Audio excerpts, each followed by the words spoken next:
temperature dipped below freezing with moisture in the air. Now all the trees are kind of crystalline looking. It's very pretty. What I'm doing these days, I'm working on a year-end, what I call it, the year in rear view. And so I'm kind of wrapped up in that while I'm at home. And so yeah, the temperature is right now is just 1 degree above freezing according to my car thermometer. So the crystalline branches will melt and be just normal branches, but man, when they're backlit and the sun goes through them, it's gorgeous. And the roads haven't been too slick, so that's good. So it's something that's pretty, not necessarily hazardous. Although you do have to be careful, there are slick spots. So anyway, woohoo! Yesterday we grounded Luke for a whole month. The kids wanted to give him more. Zach wanted to give him up to a year. But the reason for the grounding was he grabbed his iPad in the middle of the night, the school iPad, and was playing with it and didn't get a lot of sleep, and then was complaining he was tired and didn't want to go to school and all this. And the way I caught him was when I got up for my shift, I could hear the iPad going, and I was like, what is that music? What is that noise? And I didn't go and check on it. I just told the missus about it. So she got the story out of him that he was playing with it all night and made himself really tired, which is dangerous to do in this era of the beer flu. And yeah, so I insisted he goes to school, and then we grounded him as of 7 o'clock last night. No TV, no playing, nothing but reading, definitely no electronic devices. And I'm taking his iPad back. I have it right here. I'm going to take it back, personally explain to the principal what happened, and see if we can get his grounding extended to school, because they have strict rules about that kind of thing too. And as part of the agreement is that the kids have to be responsible with it and follow the home rules. And we've set up these rules where they're not to use the iPad unless we're around to watch them. And they're definitely, he's supposed to bring it home, take it to our room, put it on the charger for the night, and then if he has any kind of assignment, which they really never do, I don't even know why they bring him home, then he can do that. But maybe there's some learning activities on there that's good and everything, but all three of the kids have lost their privileges and have lost their iPads, so he's the last one. But today I screwed up. We had him signed up for an after-school activity, and then we were supposed to pick him up because this is early release day, and I didn't know that or forgot or whatever. It turns out neither of us knew that. So in the midst of Saya has an appointment, which is via the telehealth, telemedicine, whatever, those things never work. And they don't want everyone to use anything like FaceTime or whatever, things that do work. So I'm supposed to get a link. Never got the link. And so it looks like Saya's missed her appointment. And I'm just saying, no, I don't want to do these telehealth. I insist on driving in myself, even in the era of the beer flu, I think it's fairly safe. But they wanted to do it this time, and yet again, it did not work. So I don't like these things. I don't do them. Anyway, now I got to go in and deal with whatever. Woohoo! Hey, how you doing? I haven't been posting a lot because I've been so busy with my year in rear view that I just haven't been able to get to it. And in the meantime, big historic event took place in Washington. Something very disgusting happened. and I think we all know what it is. And I was wondering, what would we call this? What would history call this? The Idiot Revolt, or maybe the Boogan Revolt? And how would it be written in poetry? You know, like the remember the 5th of November, remember the 6th of January, when a bunch of crybabies couldn't get their way, so they decided to hold a coup.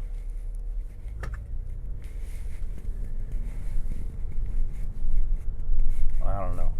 Maybe some people can come up with better things.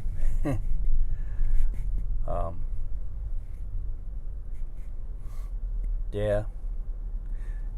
Well, I gotta go take a kid to the doctor for a checkup. So, woohoo! Weather is kind of typical for an in-between January day, probably 40s. And then putting together my rear view, gear and rear view, I noticed I say I need coffee a lot. Coffee. All right, we're fun. We are. How may I help you? Kansas City's own Gates Barbecue. We're stepping out for Gates. Gates. Barbecue is a Kansas City tradition, and Gates is one of the better places. Gates. I noticed when I put together my gear and rear view, I said coffee an awful lot, but I don't apologize. I like my coffee. Thank you, Saya. Coffee.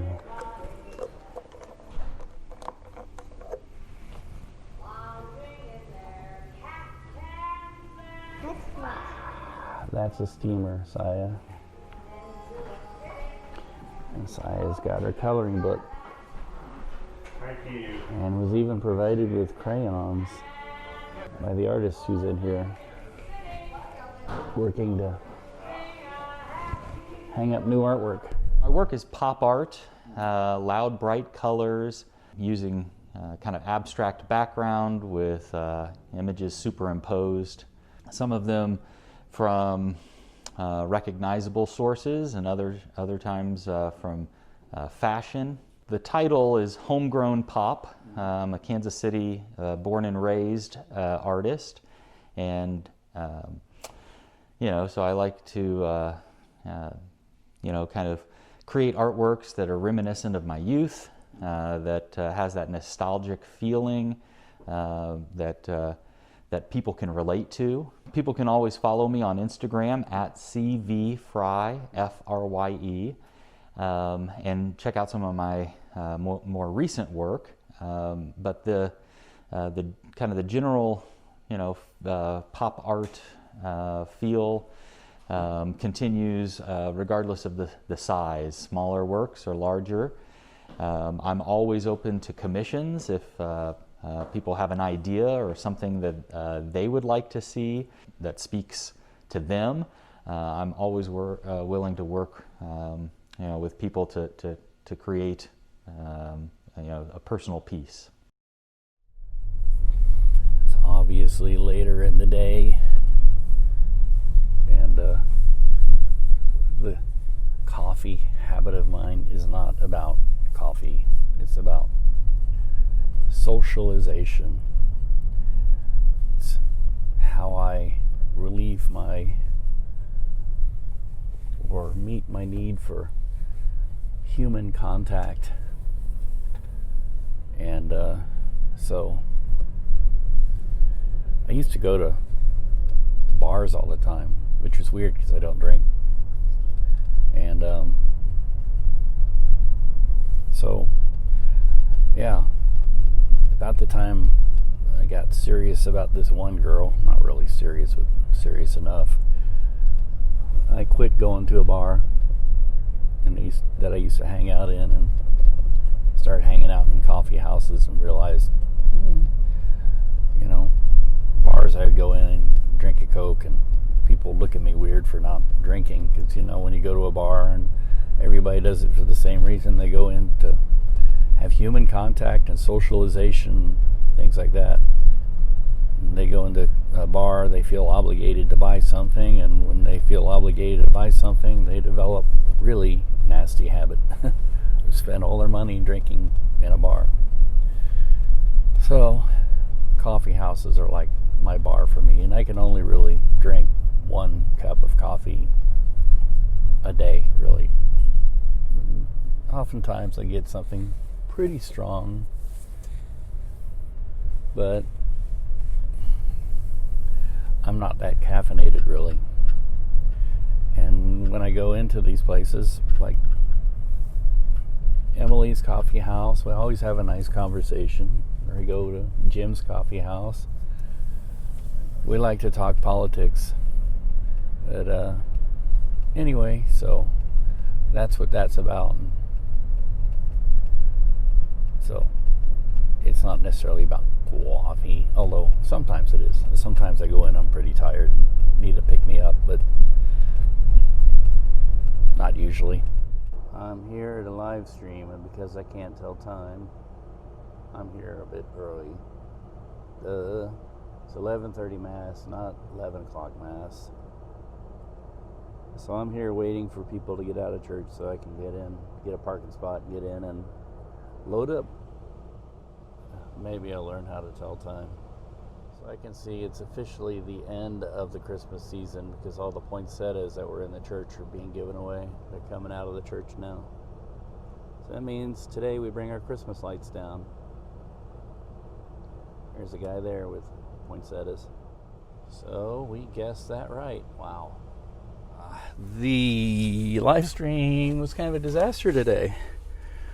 It was going fine. I had everything hooked up the way it should work, the way it should and everything. And then all of a sudden, I was noticing that a new network appeared, Netgear. And I'm not sure if I just never noticed it before and it's just a coincidence or what. But it seemed like there was some very powerful interference that hit. Like something was turned on close by. So I'm suspecting I know who it is, actually. Although I didn't mention it to Father. I suspect I know who it is, if that's the case. But I'm not one to point fingers. In these kind of situations and technical stuff, I've always learned that the obvious is not always the obvious. Sometimes strange things happen all at once, and it could have been something entirely different. I know, and this is one of my big complaints, I know that the cable, what used to be cable television networks have gotten into broadband, and they have very, very powerful Wi-Fi signals, so much so that when you're driving around, like if I'm live streaming and I go through an area, it'll actually lock me up here. It'll stop my it'll stop my broadcast, and when I'm doing live streams, and say, what's the message I get? Server not recognized by Google or something like that, and I'm pretty sure it's something like one of the broadband networks. They just send these immensely powerful signals, almost as if they are trying. I'm not saying they are, but almost as if they're trying to block out everybody else, so that they're the only choice, you know. And then you got to use their expensive service, which I don't think is fair. I don't think is right. Obviously, I'm almost convinced of that, but I'm not being objective here, so it could be, I don't know. I think it's something that should be looked into and something done about it. Say, hey, you can't. It's not kosher that you block people, or you're maybe you don't intend on blocking people. It's just happening or something. You need to take steps to keep this from happening, because people should not be forced to have a choice of nothing or your service, which I think that's what happens. And the evidence I use for this is that there are certain parts of town, and it happens almost every time I go into those parts of town. Some parts of Midtown are like that, where it's just like, it's like I'm jammed. And so I'm thinking of a funny story. Weapons grade jamming, like this stuff the military uses, is interesting, intriguing, and scary all at once. Now, one time we were doing a live shot, and the live shot was the President of the United States was in town. So we're shooting, and and there was this truck they were driving, and it was this very strange looking truck. It was like an electronics warfare. It had all sorts of antennas. It was sort of like shaped almost like a dome. Like it was a regular truck with like this thing on the back that was kind of dome shaped with all sorts of electronic stuff. And as the president came in to have his meeting here in Kansas City, nothing happened. It was fine. But as he left, it jammed everything that sent a radio signal and some things that didn't, which was the interesting, scary part. And, well, maybe you could argue anything that sent RF energy, let's just put it that way. And what I mean by that is it jammed our microwave. And we were actually live at the time, and all of a sudden a producer calls in and says, we've lost your signal. And then, bah, bah, bah, bah. And then the producer, who was using a two-way radio to talk to us, we lost her. And we were trying to call, and our phones wouldn't work. And I was noticing this was just as this truck was driving past us. So maybe, I don't know, maybe I gave away some top secret, and maybe this will not be this will be pulled off of the internets. But yeah, there is that technology out there. It's interesting, intriguing, and scary all at once. I don't think it's any real secret because, to be honest with you, so many people have experienced it and talked about it that how do you keep that a secret? The only thing you can keep a secret is maybe how it really works. And I'm sure that some of America's more sophisticated enemies have this technology as well. And quite a few of our friends, because I'm sure we gave it to our friends. But anyway, so I've obviously come to duck out and have some coffee. Oh,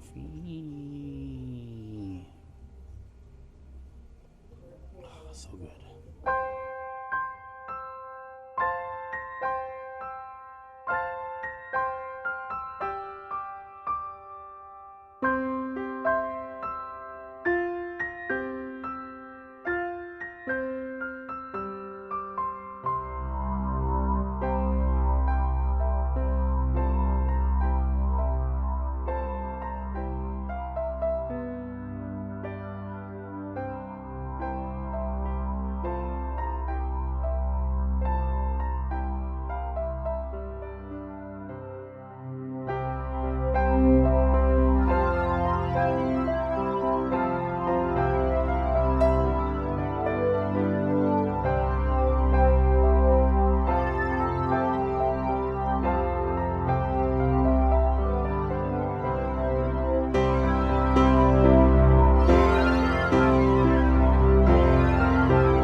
is the saddest part of the season. When it's over and the decorations are brought down. Woo-hoo-hoo. Some people do this the day after Christmas or even Christmas Day. But actually, you're supposed to do this, baptism of the Lord, which is today. And that means that you keep your decorations up far longer than a lot of people would be comfortable, almost to the point of being a boogan, keeping Christmas lights up all year round.